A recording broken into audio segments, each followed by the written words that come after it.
रामकृष्ण हरी. सर्वांना सविनय भानुदास एकनाथ. आज या श्रावण मासानिमित्त आपण सर्वजण नेहमीप्रमाणे या शांतीब्रह्म एकनाथ महाराज मिशन या फेसबुक पेजवर आपण लाईव्ह येत आहोत. प्रत्येक ठिकाणी कोरोनाचं सावट असल्या कारणाने आपण ऑनलाईन गेल्याही वर्षी अनेक उपक्रम सादर केले आणि याही वर्षी आपण तशाच प्रकारचे उपक्रम सादर करत आहोत. या ठिकाणी आज या श्रावण मासाचं निमित्त करून आपण ग्रंथ कौस्तुभ म्हणून जो ओळखला जातो तो सविस्तर नाथबाबांनी एकादश स्कंदाची जी टीका केली तो एकनाथी भागवत हा ग्रंथ या 31 अध्यायाचं सारभूत चिंतन 31 दिवस अशा प्रकारे आपण आता करणार आहोत. याच्यासाठी आपल्याला खूप सुंदर वक्ते मिळालेले आहेत, खूप अभ्यासपूर्ण वक्ते आपल्याला मिळालेले आहेत. त्याची सुरुवात आज आपण या ठिकाणी करत आहोत. योगायोगाने श्रावणी पहिला सोमवार आपल्याला उद्घाटनासाठी या शुभारंभासाठी आपल्याला आलेला आहे. आज आदरणीय त्याच एकनाथ महाराजांचे 14वे विद्यमान वंशज शांतीब्रह्म श्री एकनाथ महाराजांचे विद्यमान असलेले वंशज श्री योगीराजजी महाराज गोसावी आपल्याला मिळालेले आहेत. त्यांच्या हस्ते त्याच नाथ परंपरेत जन्माला आलेले त्याच नाथ कुळात जन्माला आलेल्या महाराजांकडून या ग्रंथाची पूजा होऊन आपण या उपक्रमात शुभारंभ करत आहोत. आदरणीय महाराजांना मी विनंती करतो नाथबाबांच्या विग्रहाला आणि ग्रंथ कौस्तुभ श्री भागवताला सुरुवात करून आपण या ठिकाणी या कार्यक्रमाचा शुभारंभ करायचा आहे. श्री गणेशाय नमः. श्री सरस्वती नमः. श्री गुरुभ्यो नमः. श्री दत्तात्रेयाय नमः. श्री रुक्मिणी पांडुरंगाभ्यां नमः. संतोषं च गुरुं वन्दे परमं संवितदायकं शान्तं सिंहासनारूढं आनन्दामृतभोगदं भक्त्या भागवतं भावम् अभावं काव्यपाठतः पठनात् पदव्युत्पत्तिर्ज्ञानप्राप्तिस्तु भक्तितः.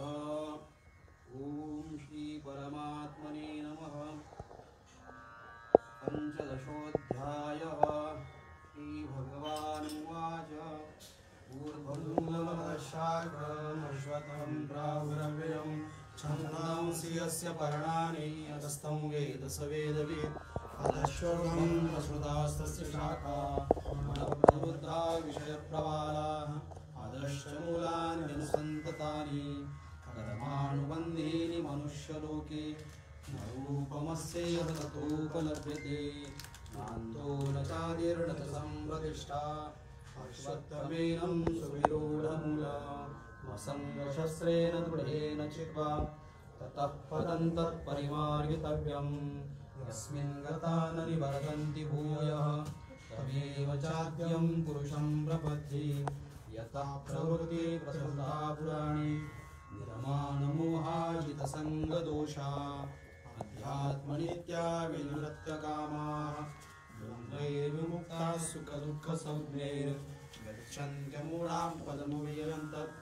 न तद्भासयते सूर्यो न शशाङ्को न पावकः यद्गत्वा न निवर्तन्ते तद्धाम परमं मम ममैवांशो जीवलोके जीवभूतः सनातनः मनःषट्सानिन्द्रियाणि प्रकृतिस्थानि विदर्शते शरीरं यद्वाप्नोति यच्चाप्युत्क्रामतीश्वरः गृहीत्वैतानि संयाति वायुर्गन्धानि वाशयात् श्रोत्रं चक्षुस्पर्शनं च रसनं घ्राणमेव च अनिष्टायमनष्टायं विषयानुपसेवते उत्क्रामन्तं सनं वापि भुञ्जानं वा गुणान्वितं पश्यन्ति ज्ञानचक्षुषः यतन्तो योगिनश्चैनं पश्यन्त्यात्मन्यवस्थितं यतन्तोऽप्यकृतात्मानो नैनं पश्यन्ति चेतसः यदादित्यगतं तेजो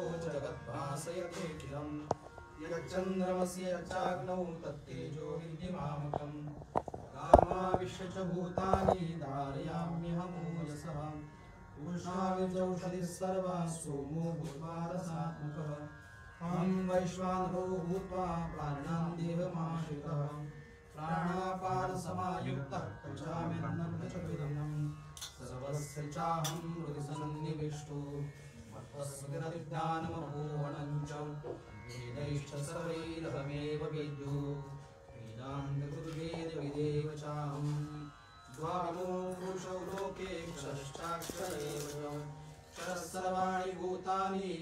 सोऽक्षर उच्यते उत्तमः पुरुषस्त्वन्यः परमात्मेत्युदाहृतः यो लोकत्रयमाविश्य विवर्तव्येश्वरः यस्माक्षरमतीतोऽहमक्षरादपि योत्तमः ततोऽस्मि लोके वेदे च प्रथितः पुरुषोत्तमः यो मामेव सम्मूढो जानाति पुरुषोत्तमं स सर्वविद्भजति मां स्वभावेन भारत इति प्रियतमं शास्त्रमिदमुक्तं मया एतद्बुद्ध्वा बुद्धिमान् स्यात् तद्बुद्धेश्च भारत हरि ओं तत्सदिति श्रीमद्भगवद्गीतासु उपनिषत्सु ब्रह्मविद्यायां योगशास्त्रे श्रीकृष्णार्पणमस्तु पुराणपुरुषोत्तम योगे नमः चतुष्कोऽध्यायः श्रीकृष्णार्पणमस्तु श्रीगुरुचरणारविन्दार्पणमस्तु जो आनंद सत्यप्रकाश विभू आणि या धारणामुपास बुद्धी जाणे आणि न जाणे ही त्यास तू अपार शुद्ध परमात्मा मीची माझी अपार रूप समुद्रावरती तरंगा ब्रह्मा विष्णू महेश गणपती सूर्यचंद्र वरुण येम मिरवेती देवी तुम्ही रही तेजेची जो सर्वज्ञानी दया घन निरुदही ज्याचे करती ध्यान त्याचे बुद्धी उपाधी करून विद्यावान माझे भूत असे ज्याचे अज्ञानी भासू जगत जसा दोरीवरी सर्व दिसत पहिला सर्व जगत ते स्वतंत्र आणि स्वयं ब्रह्ममीचे असे पुरुष देव निष्काम बोध प्राप्ती कारणे भगवा राम पूर्णीच्या हि आत्माप्त काम तन्मन कोणा करावे मिया यत्र योगेश्वर कृष्णो यत्र पार्थो धनुर्धाम तत्र शर्विजयो भूतिर्ध्रुवाणि तिरमतिरमम यत्र योगेश्वर कृष्णो यत्र पार्थो धनुर्धाम तत्र शर्विजयो भूतिर्ध्रुवाणि तिरमतिरमम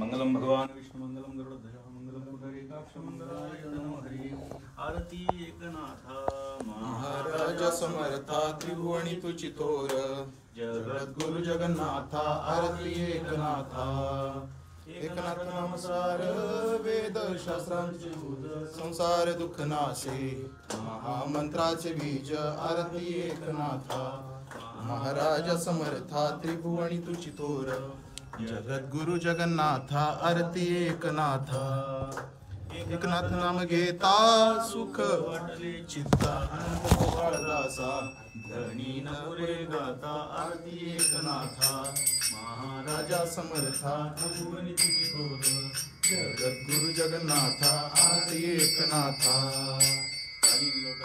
अंदिन चरण डोळ्यान पाहिन रूप तुझे प्रेमे अलिंगन अनंत पूजन भावे वाळीन त्वमेव श्री ज्ञानदेव तुकाराम दत्तात्रेय जनार्दन श्री एकनाथ महाराज की जय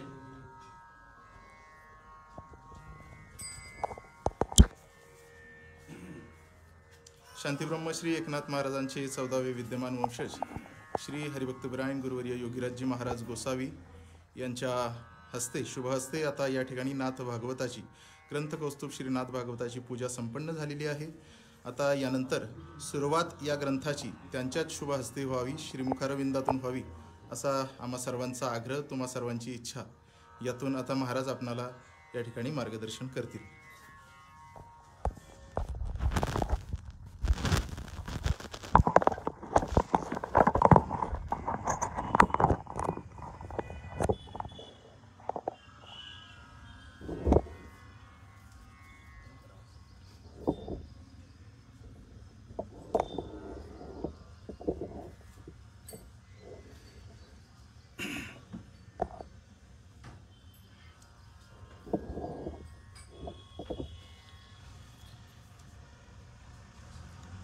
जन्माद्यस्य यतोऽन्वयादितरतश्चार्थेष्वभिज्ञस्वराट् तेणे ब्रह्महृदाय आदिकवये मुह्यन्ति यत्सूरयः तेजो वारिमृदां यथा विनिमयो यत्र त्रिसर्गो मृषा धाम्ना स्वेन सदा निरस्तकुहकं सत्यं परं धीमहि सच्चिदानन्दरूपाय विश्वोत्पत्त्यादिहेतवे तापत्रयविनाशाय गोविन्दाय नमो नमः वयं नुमः।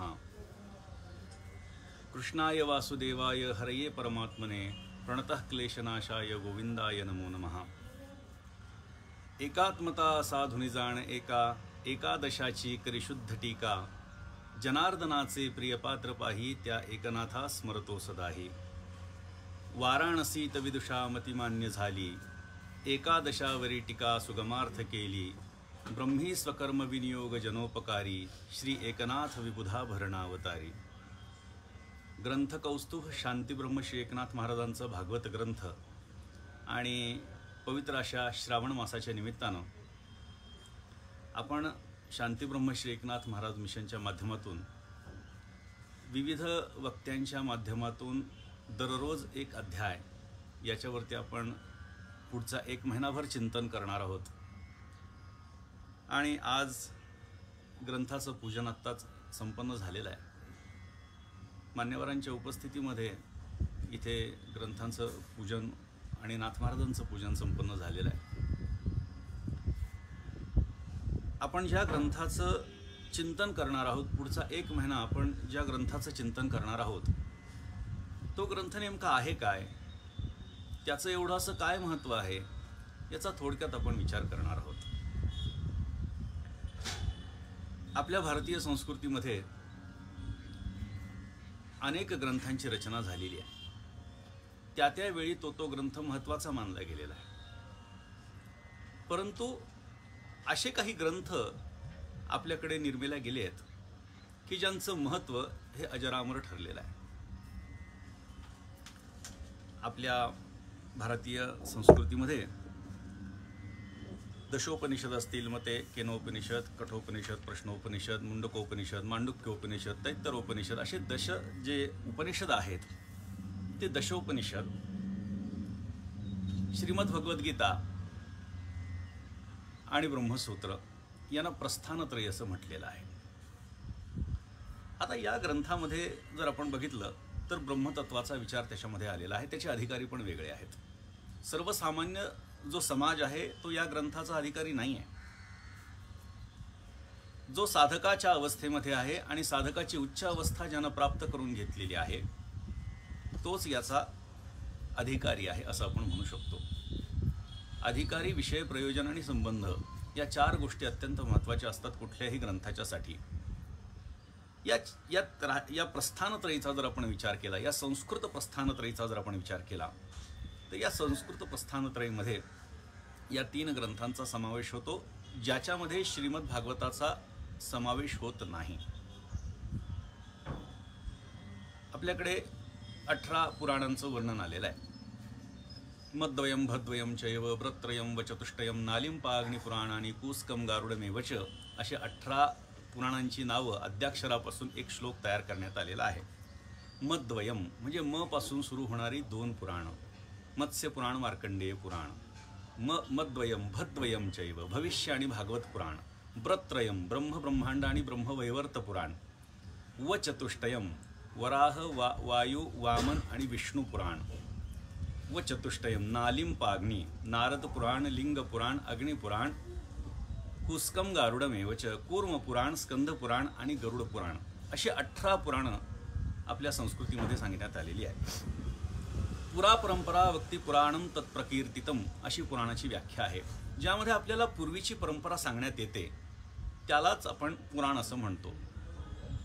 त्या पुराणांपैकी अत्यंत महत्त्वाचं स्थान ज्याला प्राप्त झालेलं आहे तो ग्रंथ म्हणजे श्रीमद भागवत. श्रीमद भागवतामध्ये विशेषत्वानं आपल्याला सर्वांना कल्पना आहे की व्यास महर्षींनी अनेक ग्रंथांची रचना केली, परंतु त्यांना सुख वाटलं नाही. परंतु नारद महर्षींच्या उपदेशानं त्यांना श्रीमद भागवताची रचना करण्याची प्रेरणा झाली आणि त्यांनी या ग्रंथाची रचना केली. या ग्रंथामध्ये भागवतामध्ये आता भागवतामध्ये सुद्धा 2 भाग आलेले आहेत. देवी भागवत हा एक प्रकार आहे आणि श्रीमद भागवत हा एक प्रकार आहे. आपण जर बघितलं तर या भागवत ग्रंथामध्ये 12 स्कंध आलेले आहेत आणि या 12 स्कंधांचं वेगवेगळे प्रयोजन त्याचं आपण पाहू शकतो. जसं की सुरुवातीचे सगळे जे स्कंध आहेत त्यामध्ये भगवंताच्या विविध असणाऱ्या अवतारांचं वर्णन आलेलं आहे. कुठला अवतार कशासाठी झालेला आहे. वास्तविक बघता भगवंताच्या अवतारांच्या बाबतीमध्ये व्यास महर्षींनी अनेक ठिकाणी लिखाण करून ठेवलेलं आहे, परंतु तरी देखील एक संकलितता त्याच्यामध्ये यावी याच्यासाठी म्हणून त्यांनी श्रीमद भागवतामध्ये या सगळ्या या सगळ्या अवतारांचा समावेश करून घेतला. विशेषत्वानं श्रीमद भागवत म्हटल्याच्या नंतर दशमस्कंधाचं महत्त्व आपण भागवतकारांच्या मुखातून ऐकत असतो. भागवतकार सहसा श्रीमद भागवत म्हटल्याच्या नंतर जो विशेष भर देत असतात तो भगवंताच्या लीलेवरती देत असतात, दशमस्कंधावरती देत असतात. वास्तविक परीक्षिती राजाला जो भागवत ग्रंथ शुकमुनींनी सांगितला तर तो फक्त दशमस्कंध नसून 12ही स्कंध सांगितलेले आहेत. परंतु दुर्दैव म्हणावं लागेल की भागवतकारांच्या मुखातून फक्त भगवान श्रीकृष्णाचीच लीला सांगण्यात येते. संपूर्ण भागवताचा सार त्यामध्ये येणं अपेक्षित आहे. आणि जसं आपण म्हणतोय की भगवंताचं चरित्र महत्त्वाचंच आहे, परंतु भगवंतानं जो उपदेश केलेला आहे तो उपदेश सुद्धा तेवढाच महत्त्वाचा आहे. कारण भगवंतानं 2 जणांना त्यांच्या पूर्ण अवतार कार्यामध्ये उपदेश केलेला आहे. पहिला उपदेश केला तो अर्जुनाला आणि दुसरा उपदेश केला तो उद्धवाला. पहिला उपदेश जो केला तो आपल्या सर्वांना त्याची कल्पना आहे. त्याला आपण गीता म्हणतो. महाभारतामध्ये भीष्म पर्वामध्ये आपल्याला गीता बघायला सापडते. रणांगणावरती केलेला उपदेश भगवंतानं म्हणजे श्रीमद भगवद्गीता आहे, तो अर्जुनाला केलेला उपदेश आहे. आणि भगवंताच्या निजधाम गमनाच्या आधी भगवंतानं आपल्याच भावकीतल्या एका जवळ असलेल्या अंतःकरणाच्या हृदयाभिन्न असलेल्या उद्धवाला केलेला उपदेश म्हणजे 11वा स्कंध आहे. त्याला एकादश स्कंध असं म्हणतात. या एकादश स्कंधामध्ये एकूण 31 अध्याय आहेत. म्हणजे श्रीमद भागवतामध्ये एकूण 12 स्कंध, त्याच्यातल्या 11व्या स्कंधावरती त्या 11व्या स्कंधावरती 31 अध्याय आहेत. आणि यामध्ये सर्वसाधारणपणे या ग्रंथाची विभागणी जर आपण बघितली तर या ग्रंथामध्ये सुरुवातीचा जो विषय आलेला आहे, सर्व पहिल्या अध्यायामध्ये जर आपण बघितलं तर नाथ महाराजांनी नमन केलेले आहेत. म्हणजे अगदी नाथ महाराजांची गुरुभक्ती कशी आहे याचा जर आपण विचार करू गेलो तर एकनाथ महाराज आपल्याला सांगतात.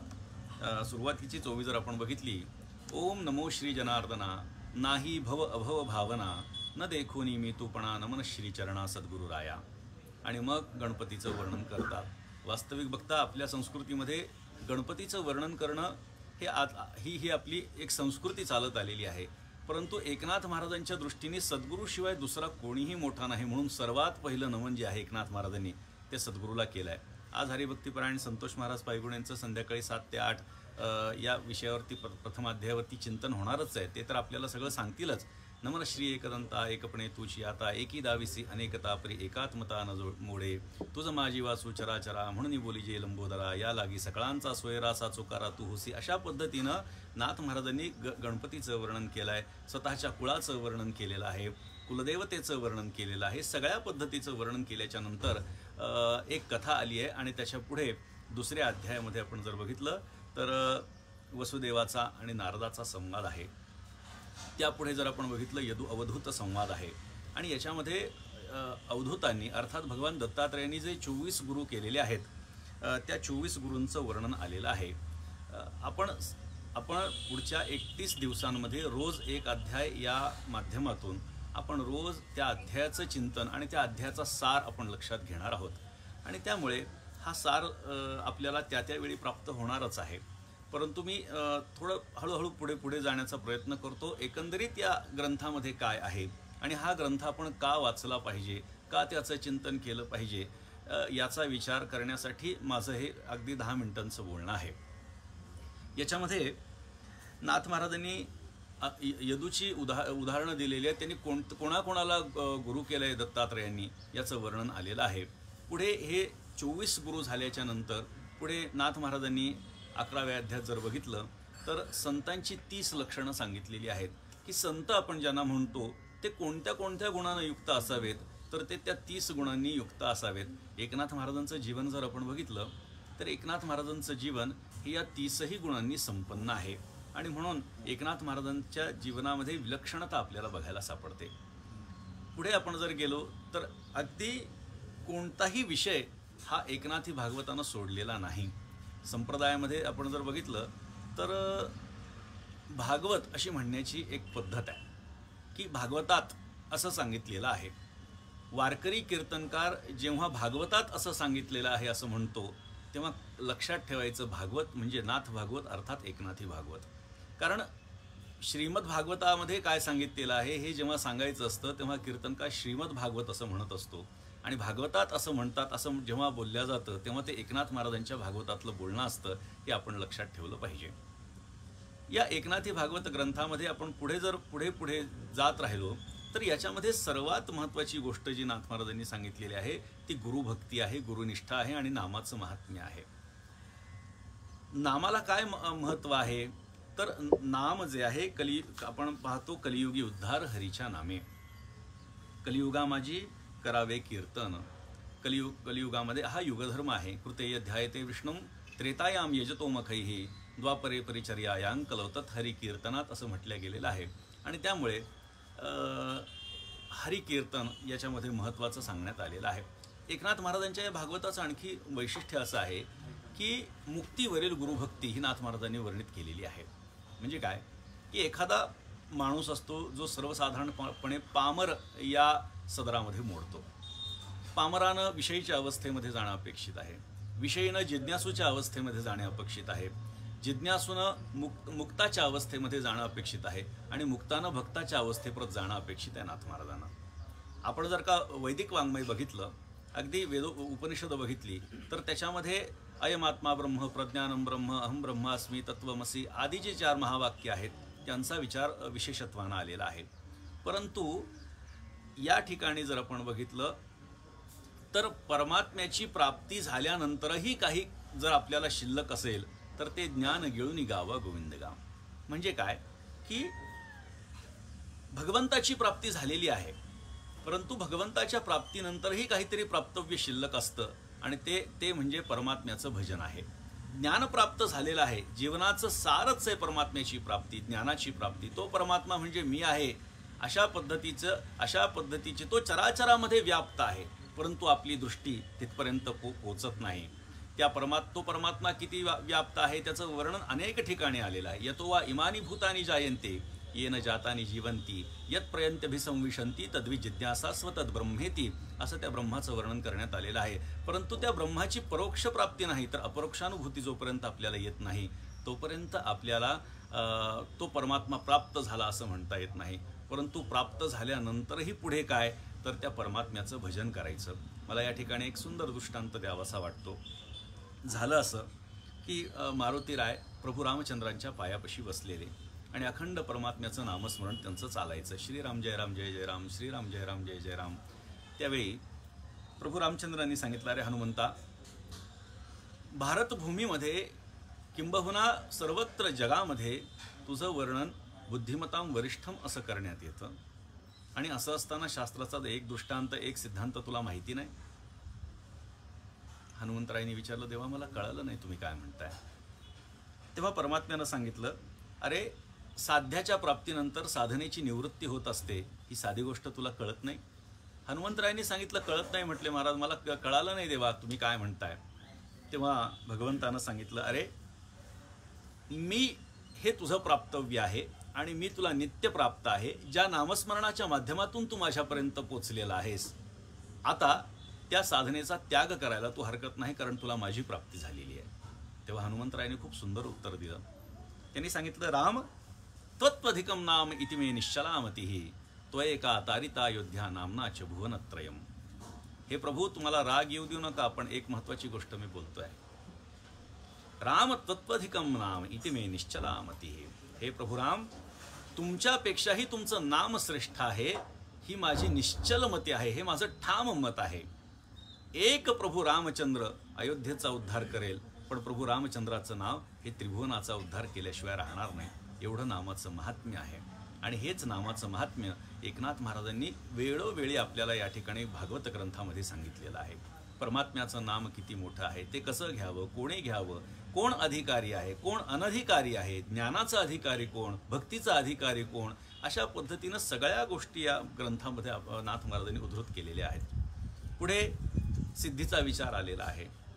त्याच्यामध्ये अष्टमहासिद्धी असतील, लघुसिद्धी असतील, या सगळ्या क्षुद्र सिद्ध्या असतील, या सगळ्या सिद्ध्या ज्या आहेत त्या सिद्धींचा उपयोग काय याचं वर्णन नाथ महाराजांनी केलं आहे. पण याच्यामध्ये लोकांनी सिद्धीप्रत पोचावं ही अपेक्षा नाही, तर सिद्धी लावी पिसे जे नाथ महाराजांनी हरिपाठामध्ये म्हटलेलं आहे तो सिद्धांत या ठिकाणी नाथ महाराजांनी मांडला आहे. नाथ महाराजांनी सांगितलं या रिद्धिसिद्धींच्या मागे लागता कामा नाही, त्याच्या पुढे जाणं आपण अपेक्षित आहे. आपण जर पुढे बघितलं तर भिक्षू गीत आहे, त्यापुढे जर आपण बघितलं ऐल गीत आहे. अशा पद्धतीने याचाही विचार, त्याच्यामध्ये वैराग्याचा विचार आलेला आहे, विवेकाचा विचार आलेला आहे. पुढे जर आपण बघितलं तर ब्रह्मांडाचा विचार सुद्धा त्या ठिकाणी नाथ महाराजांनी केलेला आहे. अगदी आपल्याला आश्चर्य वाटेल, हल्लीची जी माणसं आहेत त्यांना असं वाटतं की आपलं जे वाङ्मय आहे तर ते अगदी थोतांड आहे, असं काही जणांचं मत आहे. काही जण ती मतं प्रदर्शितही करतात, परंतु त्यांच्या अल्पमतीप्रमाणे केलेलं त्यांनी हे जे वक्तव्य आहे ते त्यांच्या अंगलट आल्याशिवाय राहणार नाही जर ते हे ग्रंथाचं पठण करणार नाहीत. आपण जर नाथ महाराजांचं भागवत बघितलं तर एकनाथ महाराजांनी 400 वर्षांपूर्वी सूर्यापासून कोणत्या ग्रहाचं अंतर किती योजन दूर आहे याचं वर्णन करून ठेवलेलं आहे. आपल्याला विश्वास बसणार नाही, म्हणूनच मी आपल्याला सांगतोय की जोपर्यंत आपण त्या ग्रंथामध्ये प्रवृत्त होत नाही तोपर्यंत आपल्याला त्या ग्रंथाचं महत्त्व कळणार नाही. या ग्रंथाचं महत्त्व किती आहे आपण जर बघितलं तर महाराष्ट्रातले असे अनेक संप्रदाय आहेत की ज्यांचा प्रमाण ग्रंथ म्हणजे एकनाथी भागवत आहे. ब्रह्मसंप्रदाय महाराष्ट्रामध्ये मोठ्या प्रमाणामध्ये त्याची तर आचारसंहिता म्हणजे एकनाथी भागवत आहे. एकनाथी भागवताशिवाय दुसऱ्या ग्रंथाचं चिंतन करायचं नाही, वाचन करायचं नाही, मनन करायचं नाही आणि बोलायचंच नाही, अशा पद्धतीचा दंडकच त्या संप्रदायामध्ये आहे. अशी अनेक संप्रदाय महाराष्ट्राच्या पाठीवरती उपलब्ध आहेत. आणि या नाथ भागवताच्या ग्रंथाच्या माध्यमातून अनेकांचं जीवन परिवर्तित झालेलं आपण पाहतो. एक मोठा काळ मागे होऊन गेला की जिथे एकनाथी भागवताचं खूप मोठ्या प्रमाणामध्ये चिंतन चालायचं. आजही मोठ्या प्रमाणामध्ये त्याचं चिंतन चालतं. आपण जर अभ्यासकांचा अभ्यास बघितला, PhD धारक अनेक आपण पाहू शकतो ज्यांनी एकनाथी भागवतावरती PhD केलेली आहे. मग अशा पद्धतीनं ह्या सगळ्या गोष्टी ज्या आहेत, जो ग्रंथ आहे तो इतकी मोठ्या प्रमाणामध्ये माणसं जर का मध्ये मानत असतील तर निश्चितच त्या ग्रंथामध्ये काहीतरी तथ्य असावं अशी आपल्याला कल्पना येऊ शकते. आपण संस्कृतातली प्रस्थानत्रयी बघितली, आता मराठीतली प्रस्थानत्रयी जर आपण बघितली, वारकरी संप्रदायाची प्रस्थानत्रयी जर आपण बघितली तर वारकरी संप्रदायामध्ये ज्ञानेश्वरी, एकनाथी भागवत आणि तुकोबारायांची गाथा ही वारकऱ्यांची प्रस्थानत्रयी आहे. आता हे प्रस्थान म्हणजे काय? आपण म्हणतो पालखीचं प्रस्थान झालं म्हणजे पालखी निघाली. मग यांना प्रस्थान म्हणण्याचं कारण काय आहे? तर प्रस्थान म्हणजे निघणे. या ग्रंथामध्ये जो माणूस प्रवृत्त होतो तो परमात्म्याकडे जायला निघतो असा त्याचा अर्थ आपण करू शकतो. म्हणजे ज्याला प्रकर्षानं या ग्रंथामध्ये प्रकर्षेन स्थीयते त्याला प्रस्थान आपण म्हणू शकतो. ज्याच्यामध्ये प्रकर्षानं हेतुपुरस्सर आपण असणं अपेक्षित आहे त्याला प्रस्थान म्हणायचं. आणि हे प्रस्थान जे आहे, ही प्रस्थानत्रयी जी आहे त्यामध्ये मध्यावर्ती स्थान हे एकनाथी भागवताचं आहे. आपण जर बघितलं ज्ञानोबारायांचा कालखंड हा 13व्या शतकातला आहे. ज्ञानोबारायांनी 13व्या शतकामध्ये ज्ञानेश्वरी आपल्याला सांगितली. मी आपल्याला सुरुवातीला सांगितलं की भगवंतानं फक्त दोघांनाच उपदेश केलेला आहे, एक अर्जुनाला आणि दुसरा उद्धवाला. याच्यातून आपल्याला काहीतरी घेण्यासारखं असतं. संतांच्या आणि देवाच्या जीवनामध्ये घडणाऱ्या घटना आहेत त्या सगळ्याच आपल्याला लागू होत नसतात, परंतु त्यातल्या ज्या ज्या काही घटना, ज्या ज्या काही गोष्टी आपल्याला स्वतःला धारण करता येतात त्या आपण केल्या पाहिजेत. जसं आपण बघितलं की दत्तात्रेयांनी 24 गुरु केले पण शिष्य मात्र 3च केले. मी नेहमी सांगत असतो की शिष्य करणं हे लोकांना कदाचित आवडत असेल, शिष्य होत आहेत याचं कौतुकही वाटत असेल, परंतु ज्या पद्धतीनं गुरुचं एक महत्त्व आहे, गुरुचा एक अधिकार आहे, तशा पद्धतीनं शिष्याचाही काही अधिकार असतो. शिष्य होण्यासाठी सुद्धा अधिकार असावा लागतो. त्या ठिकाणी एकनिष्ठता अपेक्षित असते, परंतु हल्ली आपल्याला ती बघायला सापडत नाही. आणि म्हणून काय होतं की आपण एकच गुरु न मानला तर त्या ठिकाणी जीवनामध्ये पथभ्रष्टता निर्माण होण्याची शक्यता असते. मग गुरुची निष्ठा जर आपण बघायची असेल तर ती आपण एकनाथी भागवतामध्ये बघू शकतो. ज्ञानोबारायांनी 13व्या शतकामध्ये ज्ञानेश्वरी सांगितली, परंतु 400 वर्षानंतर त्याच्यामध्ये अपपाठ घुसले. एकनाथ महाराजांनी ती ज्ञानेश्वरी प्रतिशुद्ध केली. आज आपण जी ज्ञानेश्वरी वाचतोय ती आपल्यावरती एकनाथ महाराजांचे उपकार आहेत. त्यांनी ती ज्ञानेश्वरी प्रतिशुद्ध केली आणि शेवटी 4 ओव्या टाकल्या. आपण वाचतो, पारायणामध्ये आपण नेहमी ते वाचत असतो. अशा पद्धतीनं जर आपण बघितलं तर ज्ञानोबारायांचा कालखंड हा 13व्या शतकातला आहे. आपण श्रद्धेनं ज्ञानेश्वरी वाचतो. भाव धरून या वाचे ज्ञानेश्वरी, कृपा करी हरी तयावरी, असं नाथ महाराज सांगतात. आणि अक्षरशः आपल्याला अनुभूती त्याची प्राप्त देखील होते. मग अशा पद्धतीच्या ज्ञानेश्वरीच्या पारायणानंतर आपल्याला भगवंत कृपा करतो. तशीच कृपा एकनाथी भागवताच्या पारायणामध्ये सुद्धा आपल्याला बघायला सापडू शकते. अगदी जर का ही गोष्ट तशी शक्य नसते तर आपल्याला तुकाराम महाराजांनी सांगितलं नसतं. अगदी एकनाथ महाराजांच्या एकनाथी भागवत या ग्रंथाकडे बघून तुकोबारायांना हा अभंग कदाचित सुचला असावा. त्याने लिखाण त्याचं केलं असावं. शरण शरण एकनाथा पायी माथा ठेविला, नका पाहू गुणदोष झालो दास पायाचा, आता मज उपेक्षिता नाही सत्ता आपुली, तुका म्हणे भागवत केली श्रुत सकळा. आपण श्रीमद भागवताचा विचार केला. श्रीमद भागवतामध्ये भगवान श्रीकृष्णाचं चरित्र आहे. अगदी आपण जर बघितलं, आदव देवकी देव गर्भजननम गोपी गृहे वर्धनम मायापूतन जीवितापहरणम गोवर्धनोद्धारणम कंसच्छेदन कौरवादिहननं कुंती सुतापालनम एतद् भागवतम पुराण कथितम श्रीकृष्ण लीलामृतम. अशी भगवंताची लीला ही भागवतामध्ये आलेली आहे. आणि त्याच्यावरती 11 स्कंधावरती म्हणजे 11व्या स्कंधावरती मराठीतली टीका म्हणजे शांती ब्रह्मश्री एकनाथ महाराजांचं भागवत आहे. हे भागवत आज महाराष्ट्रातल्या कानाकोपऱ्यापर्यंत पोचलेलं आहे. गावागावामध्ये याची पारायण आपण पाहू शकतो. 18,000 पेक्षा जास्त ओव्या या एकनाथ महाराजांच्या या ग्रंथामध्ये आहेत. मग प्रश्न असा पडतो की एवढ्या 18,000 ओव्यांचं आम्ही पारायण कसं करणार? अनेक मंडळी जी आहेत ती 9-9 दिवसांची पारायणं देखील करतात. परंतु एक पर्याय आपल्याला मला असं सांगावंसं वाटतो की आपल्याला जर का एका वर्षामध्ये हे पारायण शक्य होत नसेल तर आपण 2 वर्षामध्ये पारायण करून, सप्ताहामध्ये पारायण करून आपण एकनाथी भागवताचे पारायण देखील केलं पाहिजे. जुनी मंडळी जी जाणकार मंडळी आहेत, जी आपण मागच्या पिढीतली म्हणूयात, तर त्यांचा एकनाथी भागवतावरती प्रचंड पगडा होता. एकनाथी भागवताचे विचार, त्याच्यातल्या ओव्या हे अगदी पावला पावलाला आपल्याला बघायला सापडतात. यांच्या मुखातून बघायला सापडतात, त्यांच्या ग्रंथांमधून आपल्याला बघायला सापडतात. आणि नाथ महाराजांची भाषा अगदी ओघवती आहे, सरळ सरळ बोलून जातात. अगदी एक उदाहरण जर वांगी दाखल द्यायचं झालं तर आपण पाहू शकतो की भगवंतानं 4 आयुधं आपल्या हातामध्ये धारण केलेली आहेत. नाथ महाराजांनी एका ओवीमध्ये त्याचं वर्णन करून टाकलं. चक्रे अभिमानाचा करी चेंदा, मोह ममता छेदी गदा, शंखे उद्बोधी निजबोधा, निज कमळे सदा निज भक्त पूजितू. अशा पद्धतीनं या 4ही आयुधांचा वापर हा कशासाठी परमात्मा करतो याचं वर्णन हे या ठिकाणी नाथ महाराजांनी करून ठेवलेलं. अगदी सरळ सरळ ओव्या आपण पाहू शकतो. नाथ महाराजांची भाषा ही शब्दापुढे अर्थ धावे अशी आहे. याच्यामध्ये शब्द वाचायचा आणि त्याचा अर्थ जाणून घ्यायचा. म्हणून काही लोक पारायण ज्ञानेश्वरीचं करतात, परंतु त्यांना अर्थ कळतोच असं नाही.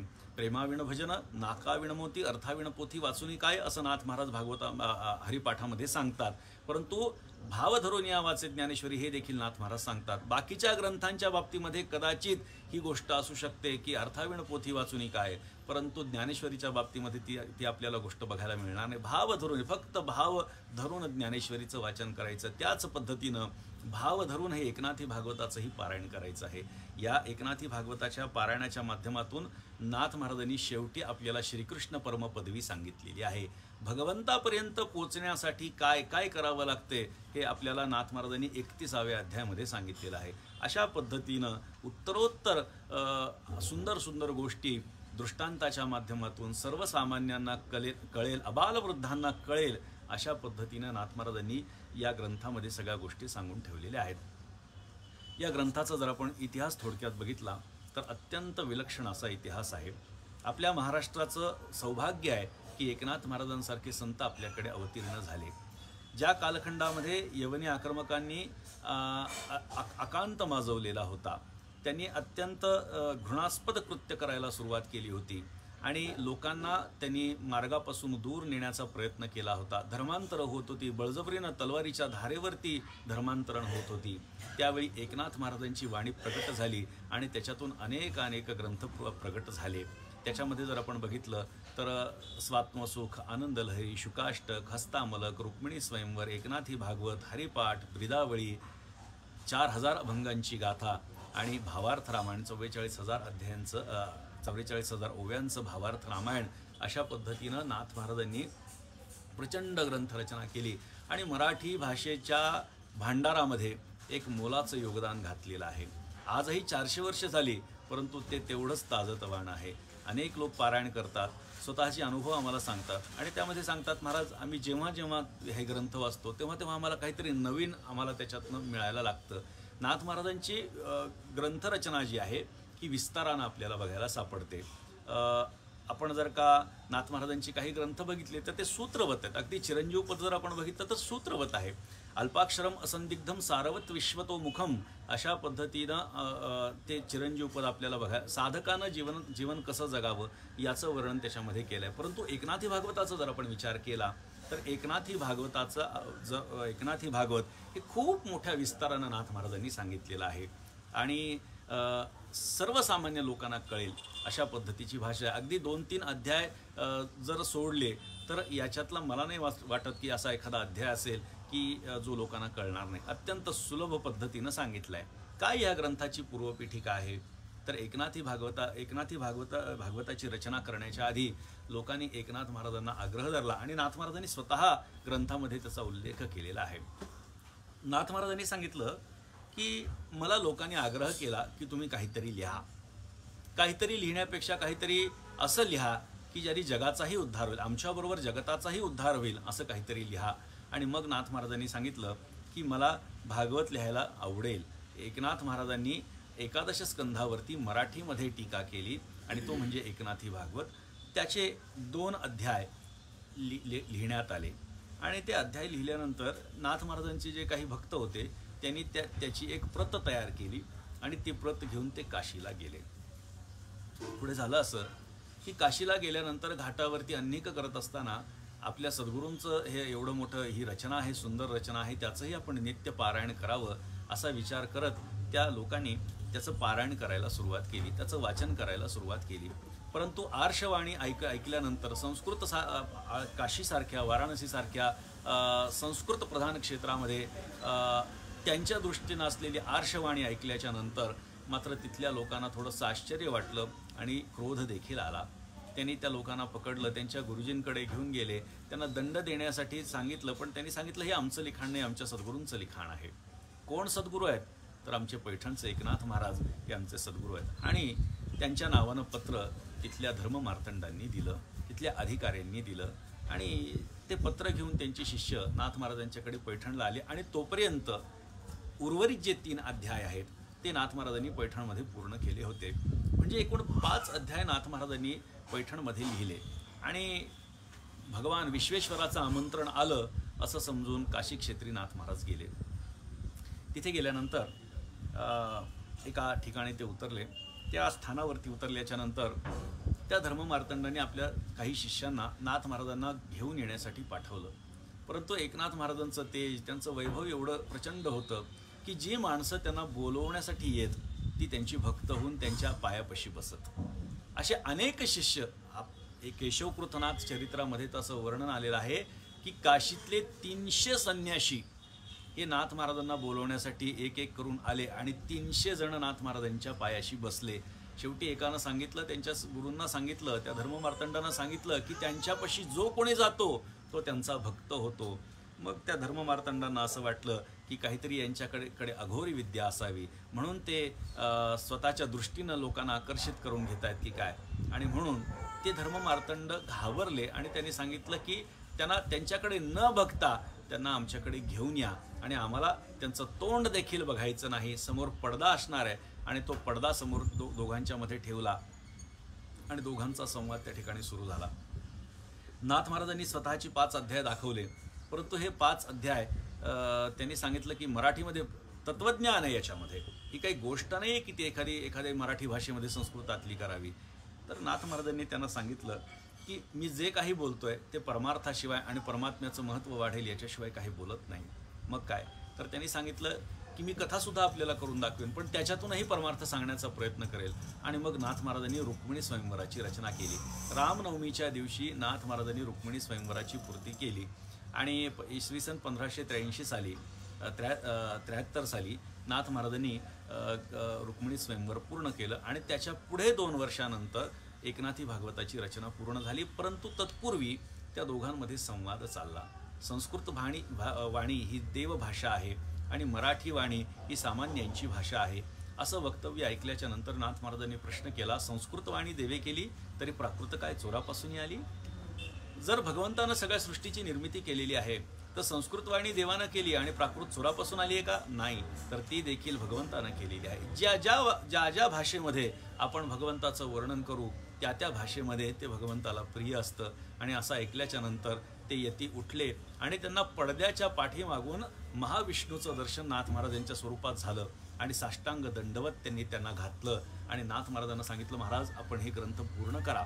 तो ग्रंथ नाथ महाराजांनी पंचमुद्रा घाटावरती पूर्ण केल्याच्या नंतर त्याच्या समारोपासाठी काशीतल्या मोठमोठ्या पंडितांना आमंत्रित करण्यात आलं की एवढा सुंदर ग्रंथ एका महाराष्ट्रातल्या साधूनं येऊन या ठिकाणी मराठी भाषेमध्ये पूर्ण केलेला आहे आणि त्यांचा विचार हा सर्वसामान्यांच्यासाठी आहे आणि त्याचं मूळ न सोडता अशा पद्धतीचा ग्रंथ लिहिला आहे.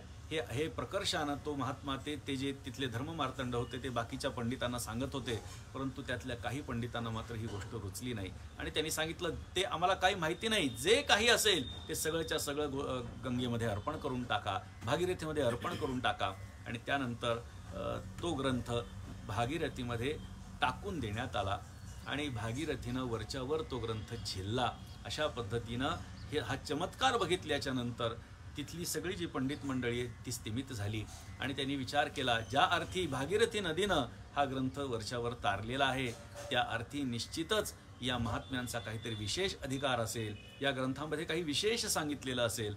आणि म्हणून या सगळ्या पंडितांनी मिळून एक ठराव असा केला की ज्या महात्म्यांनी हा ग्रंथ लिहिला त्याची आपण हत्तीवरून मिरवणूक काढू. म्हणून नाथ महाराजांच्याकडे सगळेजण आले आणि त्यांनी सांगितलं, महाराज आमची चूक झाली, आम्हाला क्षमा करा.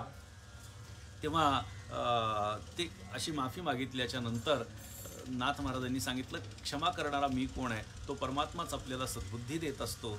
आणि ह्या लोकांनी पंडितांनी सांगितलं, महाराज आमची अशी इच्छा आहे की आपली काशीमध्ये मिरवणूक हत्तीवरून काढावी. नाथ महाराजांनी सांगितलं, माझी मिरवणूक काढण्यापेक्षा भगवंताची जी वचनं तुम्हाला आवडली आणि ज्यांनी चमत्कार दाखवला त्या वचनांचं त्या ग्रंथाची मिरवणूक आपण सर्वांनी काढावी आणि मला हत्तीवर बसवण्यापेक्षा या ग्रंथाला ते स्थान देण्यात यावं. आणि म्हणून एकनाथी भागवताला सोन्याच्या अंबारीमध्ये हत्तीवरून काशीच्या मोठ्या क्षेत्रामध्ये त्याची मिरवणूक झाली. वर्णन असं लिखित स्वरूपामध्ये आहे की काशीसारख्या संस्कृत प्रधान क्षेत्रामध्ये एकनाथी भागवताची 7 दिवस आणि 7 रात्र मिरवणूक चालू होती. अशा पद्धतीचं वर्णन लिखित स्वरूपामध्ये चालत आलेलं आहे. काय असतं की एखादी गोष्ट आपल्याकडे असेल तर त्याचं महत्त्व आपल्याला लक्षात येत नाही, पण जेव्हा दुसरा माणूस बाहेरचा माणूस आपल्या गोष्टीला चांगलं म्हणतो तेव्हा असं आपल्याला वाटतं की ही खूप चांगली गोष्ट असावी. अर्थात एकनाथ महाराजांचं वाङ्मय हे केव्हाही चांगलंच आहे, केव्हाही श्रेष्ठच आहे, केव्हाही पवित्रच आहे, परंतु तरीसुद्धा काशीचा शिक्का बसला असं म्हणायला हरकत नाही. आणि म्हणून महाराष्ट्रामध्ये आल्यानंतर या ग्रंथाला खूप मोठ्या प्रमाणामध्ये महत्त्व देण्यात आलेलं आहे.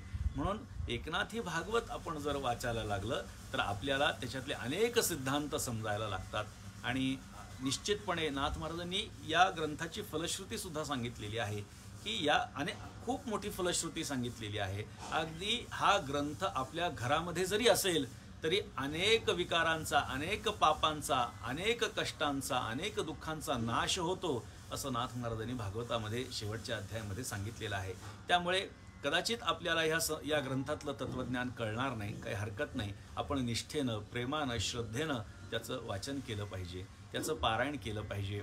रोज एक तरी ओवी एकनाथी भागवताची आपण वाचली पाहिजे. अगदी काही मंडळी आहेत की जे रोज एक अध्याय वाचतात, काही मंडळी 100 ओव्या रोज वाचतात. वारकरी संप्रदायाचा तर नियमच आहे की या ग्रंथांचं पारायण रोज काही ना काहीतरी झालंच पाहिजे, काहीतरी ओव्या वाचण्यात आल्याच पाहिजेत.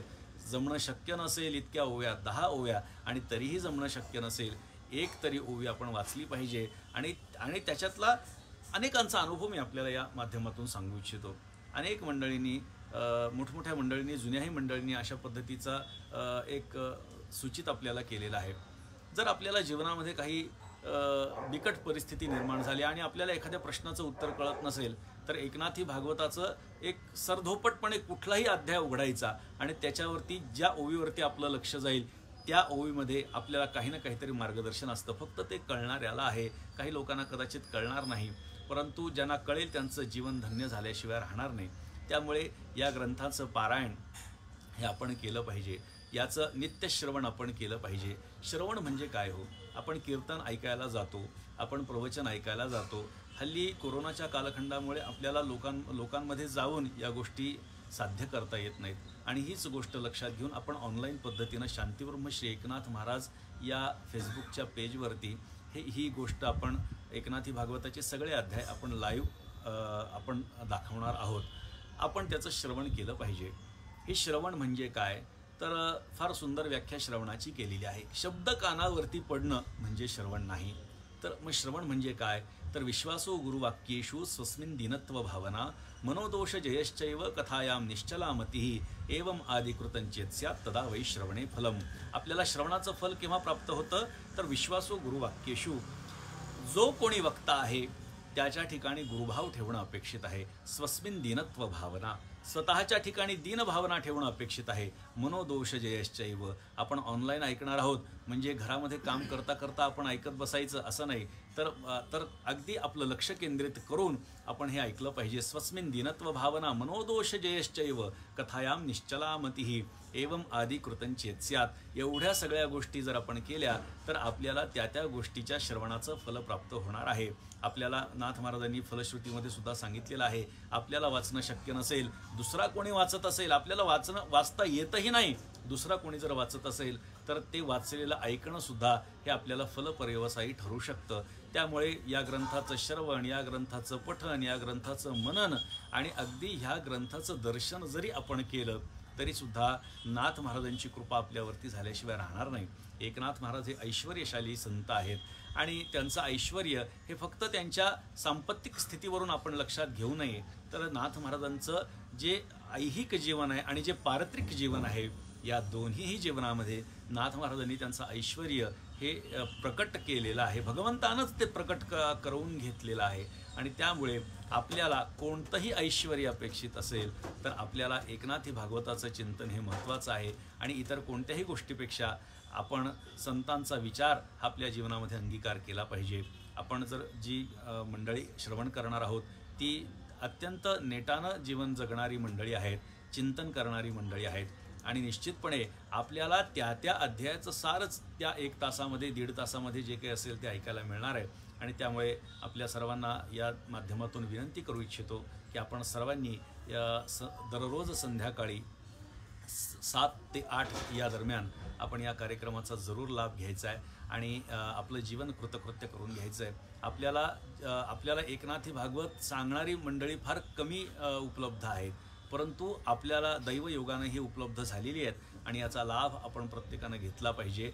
महाराष्ट्रामध्ये नाथ महाराजांचं वाङ्मय मोठ्या प्रमाणामध्ये प्रसारित होत आहे, परंतु अजूनही एकनाथी भागवत लोकांपर्यंत पोहोचण्यासाठी जर आपल्या मनामध्ये देखील काही संकल्पना असतील तर तुम्ही जरूर माझ्याशी संपर्क करा की आपण कशा पद्धतीनं एकनाथी भागवत लोकांपर्यंत पोहोचवू शकतो. आपल्या या विचारांचं जरूर स्वागत होईल. आणि म्हणून आपल्याला सर्वांना विनंती करतो, बराच वेळ झालेला आहे, आपला जास्त वेळ घेत नाही आणि आपण इथून पुढे होणाऱ्या सगळ्या प्रवचनांचा अवश्य लाभ घ्यावा अशी आपल्या चरणी नम्र प्रार्थना करतो आणि माझ्या वाणीला पूर्णविराम देतो. कुंडलिक वरदा हरिविठ्ठल श्री ज्ञानदेव तुकाराम दत्तात्रय जनार्दन श्री एकनाथ महाराज की जय.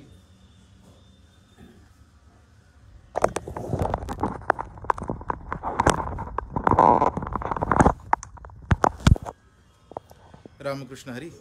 आत्ताच आपण महाराजांचे अनमोल वचन या ठिकाणी अनुभवले. महाराजांनी श्री ग्रंथ कौस्तुभ श्री एकनाथी भागवताची इतिहासाची पार्श्वभूमी आपणा सर्वांना या ठिकाणी सांगितलेली आहे. महाराजांचा या ठिकाणी आज आपणाला उपलब्ध झाल्याबद्दल आदरणीय हरिभक्तपरायण भागवताचार्य संतोषजी महाराज पायगुडे यांच्या घरी हा सुंदरसा कार्यक्रम आपण करत आहोत. या कार्यक्रमाला महाराजांची आदरणीय उपस्थिती लाभल्याबद्दल महाराजांचा कृतज्ञतापूर्वक या ठिकाणी सन्मान करण्याचा मानस या परिवाराचा आहे. या कार्यक्रमाला उपस्थित असणारे आमचे प्रेममूर्ती निवृत्ती महाराज बोरकर शास्त्री या ठिकाणी उपस्थित आहेत. त्याचबरोबर आदरणीय प्रेममूर्ती गणेशजी महाराज भगत सर या ठिकाणी उपस्थित आहेत. त्याचबरोबर पत्रकार देखील असून देखील वारकरी संप्रदायामध्ये प्रचंड स्वरूपाचे कार्य आहे ते कार्य करणारे देवरामजी भेगडे या ठिकाणी उपस्थित आहेत. आमच्या बालकीर्तनकार काजलताई भेगडे या ठिकाणी उपस्थित आहेत. या सर्वांचं मंडळींचं आभार या ठिकाणी मी मानतो. आदरणीय आमचे प्रेममूर्ती बाळासाहेबजी महाराज खरमाळे हे देखील या ठिकाणी उपस्थित आहेत. उपस्थित सर्वांच्या वतीने एक प्रातिनिधिक सत्कार म्हणून आदरणीय योगीराजजी महाराज गोसावी यांचा या ठिकाणी केला जात आहे. प्रेममूर्ती संतोषजी महाराज पायगुडे आपणास आणि त्याचबरोबर निवृत्ती महाराज बोरकर शास्त्री आपणास विनंती आहे की आपण महाराजश्रींना सन्मानित करायचं आहे.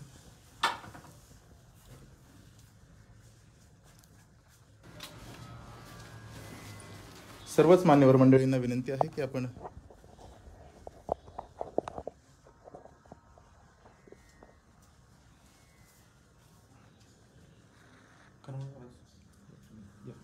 गणेश महाराज या सगळेच या.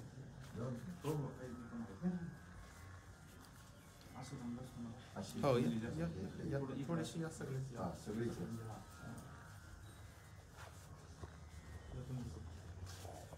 हात लावा. पुंडलिक वरदा हरी विठ्ठल श्री ज्ञानदेव तुकाराम पंढरीनाथ भगवान की जय. माऊली ज्ञानेश्वर महाराज की जय. शांती ब्रह्म श्री एकनाथ महाराज की जय. जगद्गुरु श्री संत तुकाराम महाराज की जय. सब संतन की जय. अशा प्रकारचा सुंदर हा उपक्रम चालू आहे. त्या उपक्रमात मी आपणा सर्वांना आवाहन करतो की दररोज संध्याकाळी 7 ते 8 या वेळेमध्ये आपण सर्वांनी या उपक्रमाचा लाभ घ्यायचा आहे. शांती ब्रह्मश्री एकनाथ महाराज फेसबुक पेजवर याचं ग्रंथ कौस्तुभ या ग्रंथाचं ग्रंथ कौस्तुभ श्री एकनाथी भागवत या ग्रंथाचं सार निरूपण खांब दिला भागवत या अर्थाने होणार आहे. आपणा सर्वांना पुनश्च विनंती. फार सुंदर सुंदर प्रकारचे वक्ते, फार विद्वान वक्ते, अगदी सगळ्यांची नावं या ठिकाणी घेणं शक्य नाही. सुरुवातीला आदरणीय योगीराज महाराज गोसावी आणि कळसाच्या स्थानी श्री चंद्रशेखरजी महाराज देगलूरकर हे 2 वक्ते, याच्या मध्य वक्त्यांचा आपण सर्वजण अंदाज लावू शकता की सुरुवातीला शुभस्थानी आणि कलशस्थानी महाराज देगलूरकर महाराज अशा प्रकारचे सगळे वक्ते या ठिकाणी उपस्थित आहेत. आपणा सर्वांना पुनश्च एकदा विनंती. महाराजांचा या ठिकाणी पायगुडे परिवाराच्या वतीने यथोचित असा सन्मान केला जात आहे.